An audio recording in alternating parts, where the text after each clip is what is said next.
Hello fellow Clashers, it is KairosTime. Welcome to another episode. This one is going to be a ton of fun. Today we're going to be taking a look at the best decks to be using with the clone spell. Now, before you're thinking, hey, well Kairos, I've seen a ton of other YouTubers saying that they have the best clone spell decks.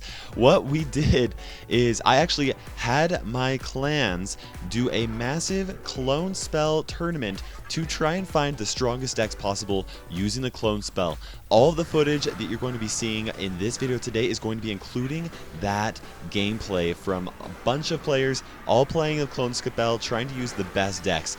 Here we're seeing Desur versus Adrian, and these were probably our two top players in this clone spell tournament. And here you can even just see Adrian trying so hard to try and get a tower on Desur, but Desur defending it excellently and then pulling out a crown himself.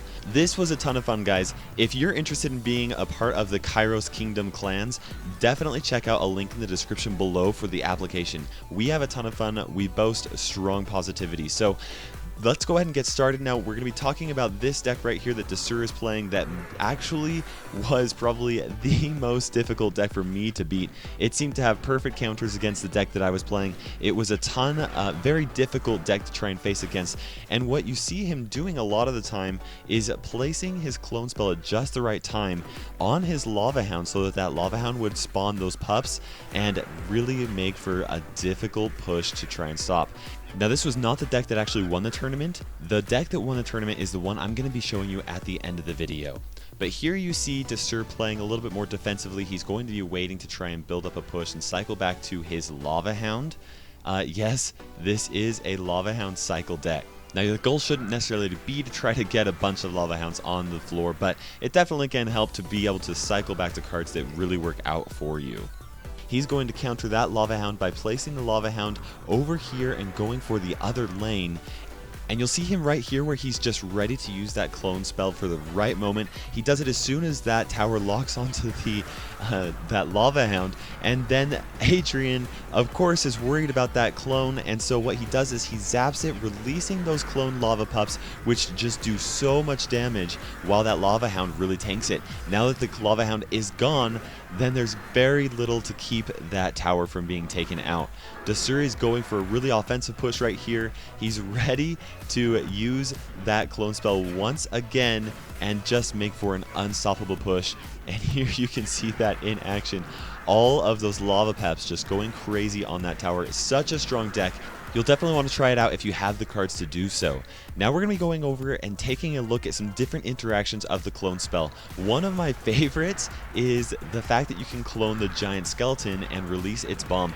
Here you're going to be seeing Pure Carnage YouTube or YT doing that right here against Adrian. He's going to clone both of those giant skeletons, and so many bombs are here on the arena. Now what that does is it basically eliminates Adrian's defenses and makes it so that he cannot do anything to really defend against this push.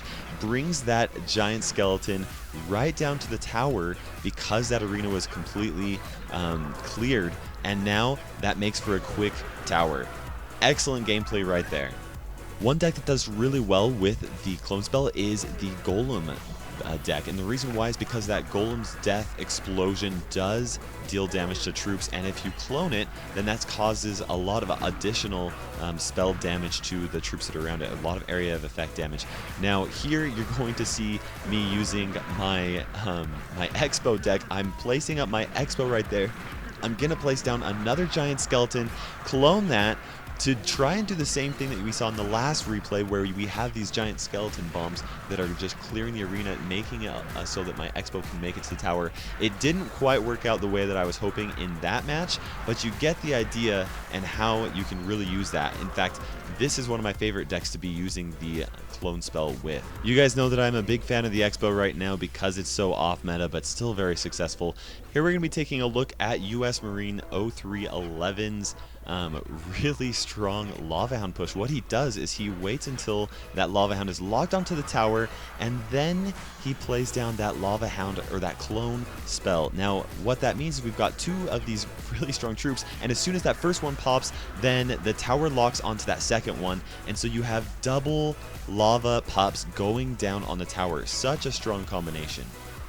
One other really cool thing that you can do with the clone spell is that you can go for extra damage using Hog Rider. Right there, that Mega Minion locked on to that Hog Rider, and that cloned Hog Rider was able to get 2 hits onto the tower. That's a ton of damage. Now, another way that you can get a lot of damage is with the 3 Musketeers. The 3 Musketeers already pack a powerful punch, but if you clone them, like is done right there, you have 4 Musketeers that are able to just do a ton of damage. That completely took out that Barbarian Hut, which just has a lot of health points, and then these 3 Musketeers, or these Musketeers, are able to do some damage on here, and then also go to the other side and continue doing damage. This combination is going to take a lot of skill to master, but if you can, it'll catch so many people off guard. When the clone spell was first announced, there were so many people that were hoping exactly for this. 2 giant skeletons going crazy on the tower, dropping bombs, and taking out the tower in one spin pull push. That was so much health points. Obviously, that takes some skill to be able to get that push successful, but it's a ton of fun.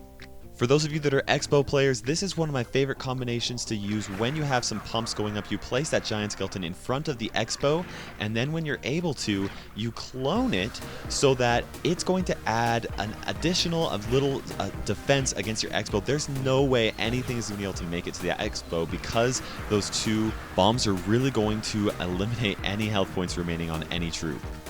This is the deck that actually won the tournament. This was made by Adrian. Now, you guys have probably seen the Hog Rider Barbarian Hut 3 Musketeer deck.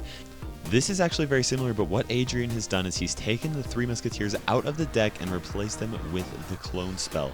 Now, obviously, here at the beginning, he started out with the Barbarian Hut. The Barbarian Hut is a very important part of this deck. It's an extremely defensive building in the fact that not only does it spawn Barbarians that are very defensive, kind of offensive if you ask me sometimes, but that Barbarian Hat has a ton of health points. That makes it difficult for really big tanks like the Giant to deal with them, and even the Hog Rider cannot take out the Barbarian Hut fast, or super fast. Now, it does cost 7 elixir, so it's an expensive investment on your defense, but that allows you to wait for the right moment to really put your Hog Rider out there and then clone the Hog Rider. Now, this rush didn't really help out a ton with that clone, but it did prevent that Mega Minion from landing 1 hit onto that Hog Rider, so that the Hog Rider had more time to try and get some damage done onto that tower.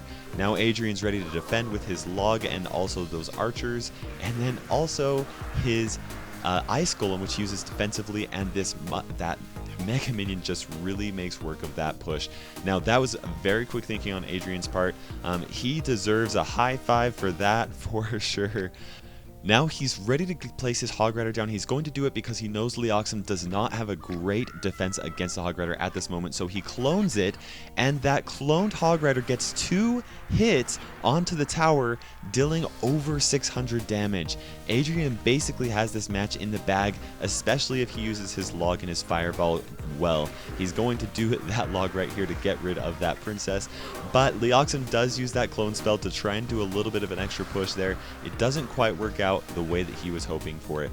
This deck is very strong. Now, there's 2 ways to use that clone spell when you're using this deck. There's the way that we've seen Adrian use here, where he uses it to actually get extra damage onto the tower, but you can also use it to try and avoid the defensive buildings that your opponent is going to put in the center of the map.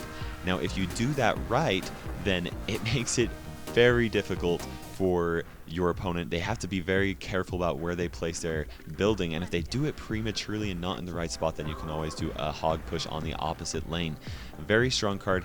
If you guys like this video, definitely leave it a like, and also thank you so much for my new subscribers. If you're new today, welcome to the Kairos family. I'm very excited to have you here.